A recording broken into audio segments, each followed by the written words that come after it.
केंद्रीय मंत्री धर्मेंद्रजी प्रधान साहेब यांनी मागच माफी मागितलेली आहे. माफी मागितल्यानंतर राजीनामाचा प्रश्न कुठून येतो?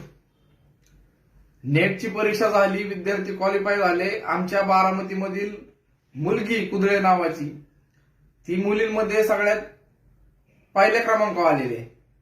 तिचं अभिनंदनही केलं आम्ही.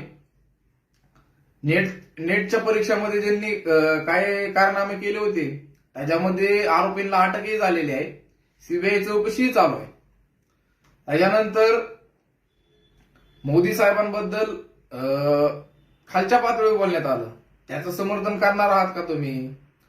संसद उकडून टाकू अशी भाषा करण्यात आली. हे संविधानाचं राज्य आहे, भारतीय संविधानाने केलेली संसद आहे. तर या संसदेवर तुम्ही अशा प्रकारे जर बोलत असताल त्याचं समर्थन करणार आहात का? महिला पत्रकारांचं विनयभंग करण्यात आलेला आहे, या गोष्टीचंही समर्थन करणार आहात का? विरोधकांची पोरं घरात बसल्यात, ती काय रस्त्यावर येत नाहीत. विरोधक मात्र मीडियामध्ये येऊन तरुणांना पेटवायचं काम करतात का काय? हाही प्रश्न उद्भवतो.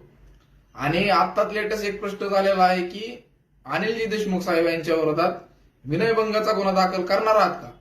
असा एक व्हिडिओ व्हायरल झालेला आहे. यावर रोहित शेट पवार हे काय बोलणार आहेत का? नाही. आज एवढंच बोलतो आणि थांबतो.